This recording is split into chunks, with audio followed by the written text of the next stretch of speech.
Good morning, Rabotai. Welcome back to Breakfast in the Class. Breakfast in the Class today is dedicated in loving memory of Eli Dur. Alav Shalom Le'ilun Nishmat Eliyahu Ben Zion V'Farida for his Shiloshim, sponsored by his son, Sonny Dur. Also sponsored by Stephen Rapport, dedicated in honor of the very talented father and son Hazan team, Shmuel and Eliyahu Levi. It's always great to hear from them. Also sponsored by Benjamin Navi, dedicated in loving memory of his grandfather, Le'ilun Nishmat Moshe Chaim Ben Goli, and Rachamim HaKohen Alav Shalom.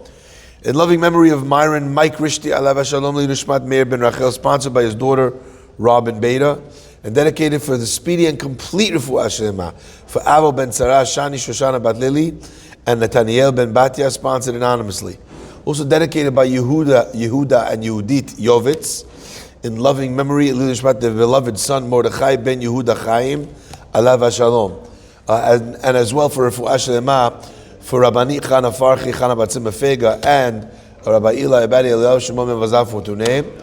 And the week of Kobu is sponsored by David Yash in honor of you and your substantial capacity of good today and every day. Okay, my friends, I want to share with you something very beautiful. The pasuk says, Shoftim v'shotirim titen lecha b'chol sha'arecha v'shaftu et ha'am mishpat tzedek. Policemen, Shoftim and Shoterim, policemen and judges, or judges and policemen, you shall appoint, Titen Lecha, you shall place in all of your gates, and they will judge the people with, they'll judge the people a correct and a righteous, a just justice. My friends, I think there's a beautiful word that we're being taught over here. Titen lecha. These policemen, these judges that you're going to appoint, these leaders that you're going to appoint, with the specific purpose of upholding the law, of upholding tradition in the community, the only way they can do their job is titen lecha, if you appoint them. And I need to explain what I mean when I say this. I'll give you a beautiful example, but an example that has a very deep and profound nimshal. Rav Shlomo Zalman Auerbach, Alav Shalom, he was very, very humble, one of the great leaders that lived in our lifetime. And very, very humble person, you know, with a beautiful smile. He really embodied, the beauty and the sweetness of Torah, along with tremendous scholarship. But he never spoke about himself, his achievements, his position. He always made himself like he was a nobody, out of his humility. Except for one time. There was a family that came to the rabbi, and they had a son. Unfortunately, the son was not mentally well. And the son needed to check into a specific, a school or a home where they could take care of him, where hopefully they could nurse him back to health, they could deal with his medications, etc., to be able to try and get him to become better. The problem is, the parents are telling the rabbi, we can't get him to go.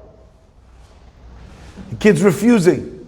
He's a big kid, he's already a teenager. He's absolutely refusing to go. What are we going to do? We can't get him to go. Rav Shlomo Zalman says, bring him to my house. The boy comes to the house of the rabbi, comes inside, rabbi sits him down. He asks the young boy, he says, do you know who I am? Boy says, no, I don't know who you are. You look like a rabbi.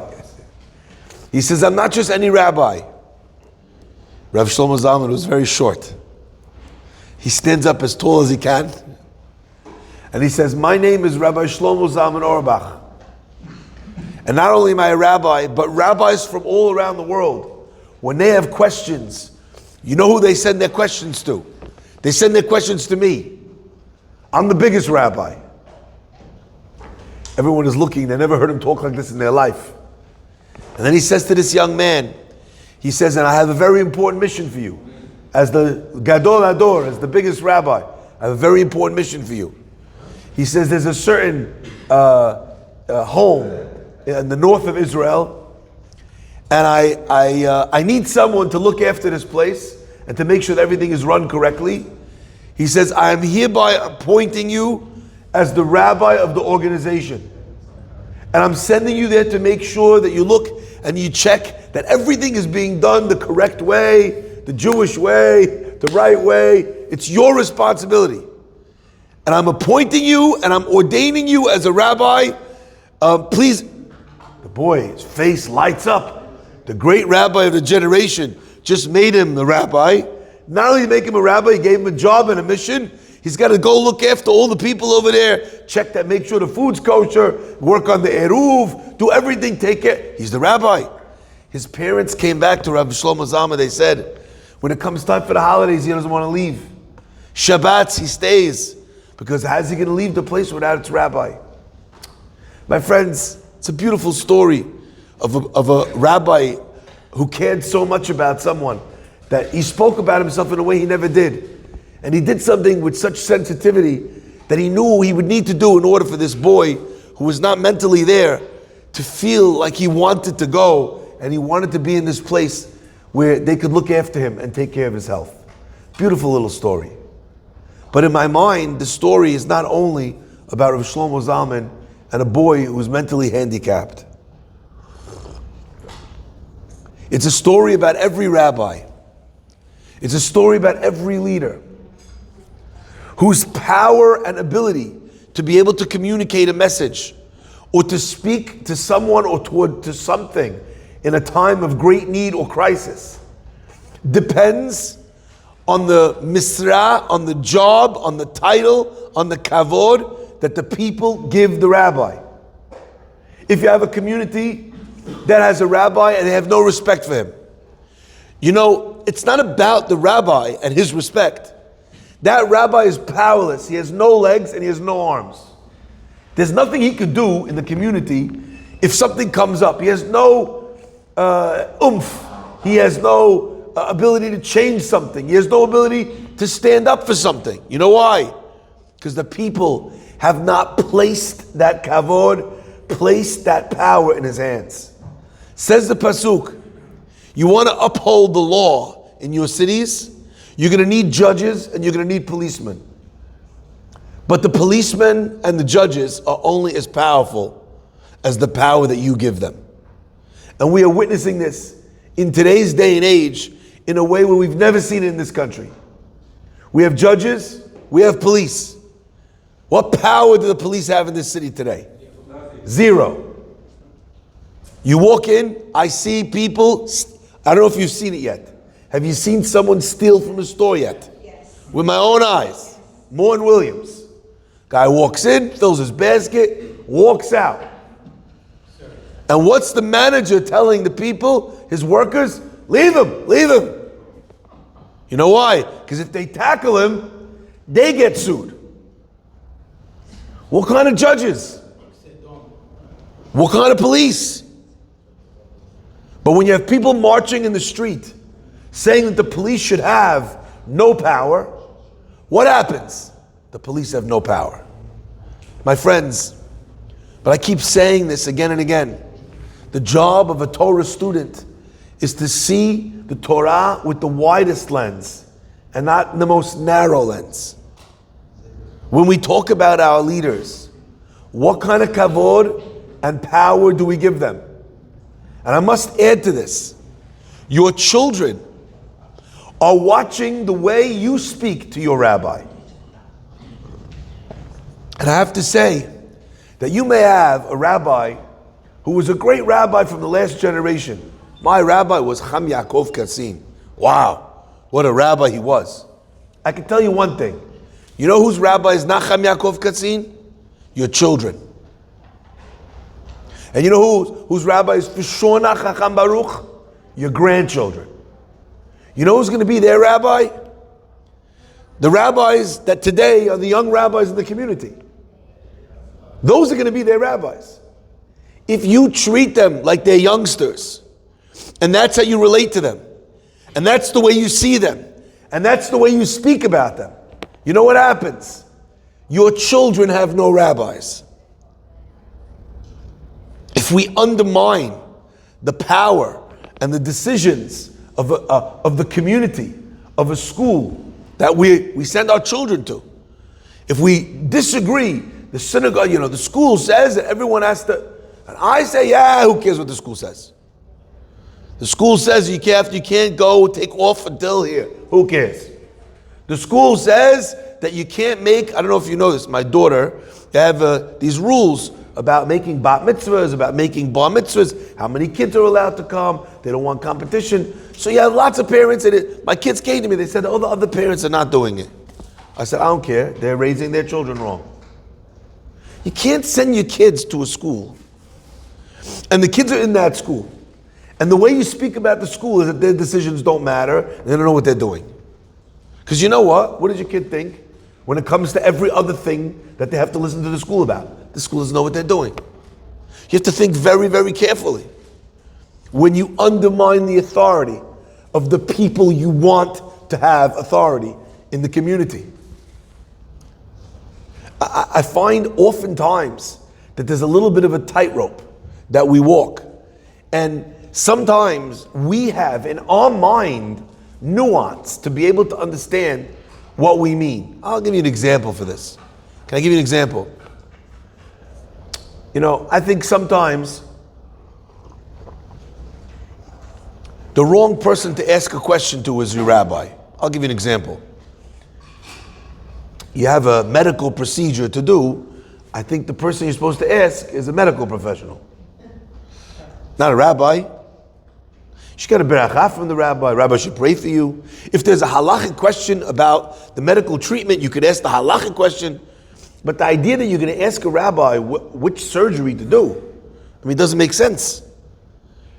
You're going to ask a rabbi to be a therapist when he did not train and he has no background in understanding psychology. Why is he the person? Why is he the address? Does that make sense? It makes sense, doesn't it? There's things that people are professionals in, and there's things that people are not professional in. But my friends, and this is super careful, how careful we have to be. When you say in front of your children, what does the rabbi know about this? Even if the statement is correct, and you know what you mean, your child may hear that statement and hear, not, what does the rabbi know about this specific thing? I think we ought to ask somebody else. What they heard is, rabbi doesn't know what he's talking about.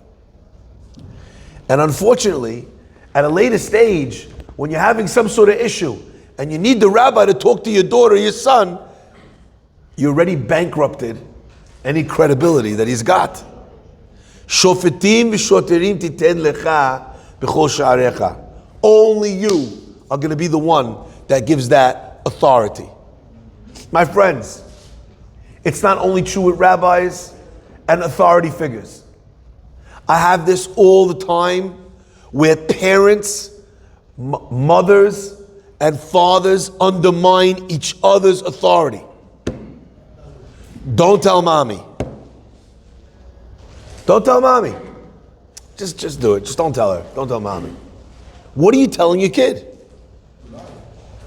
First of all, you're telling your kid to lie. But second of all, mommy doesn't know what she's talking about. Mommy's high-strung. Mommy's majnoon. Mommy's paranoid. We don't realize that you're a team.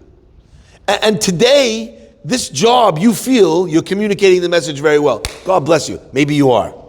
But tomorrow there's going to be something that she's going to need to talk. And you know what you just planted in your kid? Mommy's hysterical. She gets nuts over everything. You know what? Don't tell mommy. And vice versa. You tell your father, he's going to lose his temper.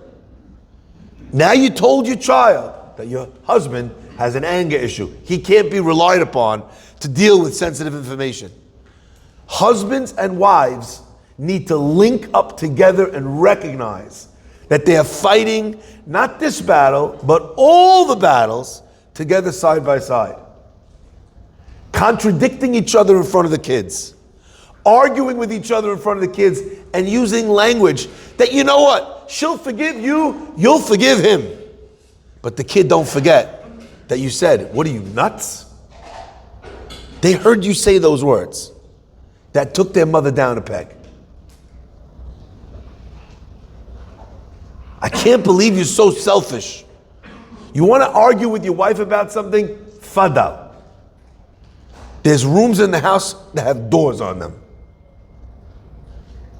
Not in front of the kids. We have to be so careful, because otherwise, Shoftim v'shoterim titen lecha, you lost everything. My friends, I want to end with just with this. The pasuk says, "V'shaftu eta," and they will judge the people. Mishpat tzedek. Now, always bothered me this. What does mishpat tzedek mean? Mishpat means something which is just. Tzedek means something which is just. They're gonna judge the people with justice. What does that mean? Depends who was the judge. Sorry? Look what happened in Israel. Depends who was the judge. Careful, we're gonna have protests in the shul. Careful. So I want to share with you something that I think is very powerful. I think that especially when it comes to shoftim v'shoterim, when it comes to fathers and mothers, when it comes to rabbis, when it comes to schools, there's no one address that raises a child. The father needs the mother needs the father. They both need a rabbi. The rabbi needs a school. The school needs a camp. The camp needs, this is how it works, a Torah center. And you know what? With all of them together, a child hears, understands, gets what they need, each flavor from the one that they get. Says the pasuk, a shofet and a shoter are two different things. What does a shofet do? The shofet is the guy who gives hands down the ruling. What does the shoter do? The shoter makes sure that the decree, that the verdict is upheld. When everybody understands everybody else's role, then v'shafetu, together, they come up with mishpat tzedek. But if any one of them tries to do it on their own, it doesn't work. I'll give you an example. You have the father's, the discipline, strong, this, that, and you know what? Alamak, very good. I'm very happy for you. Without the mother, the nurturing mother, what happens to that kid? The kid gets destroyed. The mother's, why are you always yelling? She's love, sweet, this, encouraging, positive. Without the husband laying down the law, what happens to this kid? He's mollycoddled, spoiled, and he thinks he can get away with everything. Everybody needs everybody else. And together, v'shafetu, and then together they judge the people, mishpat tzedek. You know why? Because otherwise, everybody's right, but they're not right all the time. Your discipline is just today, but not in the next case. Your love and your kindness and your softness is right in its time, but not in every case. The shofet is right sometimes. The shoter is right sometimes. You have parents that come to the school. I don't understand. Why did you suspend my son? He did this, he did that. The principal says, I don't know what you want me to do. I'm not running a one-on-one learning program for your son. I'm running a school. We can't have a situation where there's a breakdown in the school. Sometimes we need to do things where we're not thinking only about your son. Who are we thinking about? The whole class. We're thinking we need to teach the kids a lesson. Somebody did wrong, we have to make sure it doesn't get done again. Now here's the crazy thing. Parents go home super mad at the principal. Can't believe he did that. I have a question for you. You want to send your kid to a school? You do. You want the school to exist? You do. If the principal never did what the principal does, would you have a school to send your kid to? No. So sometimes you have to hit pause for a second and recognize that instead of fuming the whole way home, cursing out the principal in front of the child, you have to think to yourself, you know what I need in my circle of influence for my child? I also need the guy who sometimes does what the principal does even when I disagree. And if I can't uphold it, I'm not saying old school. Kid comes home after getting slapped by the teacher and the parent says, what did you do? I'm not going that far. I'm not saying that you have to all the time side with them. It is possible to side, so to speak, to be with your child, but at the same time, to speak respectfully and with some level of understanding about the school. It is possible. My friends, that message is so powerful in today's day and age. And you have to recognize that there's only so much authority, guidance, teaching. There's only so much in that account as we put into it. Shoftim v'shoterim titen lecha b'chol sha'arecha. And whether it will be there or not in your hour of need depends on how many deposits you made all throughout your life. Baruch Adonai le'olam. Amen v'amen.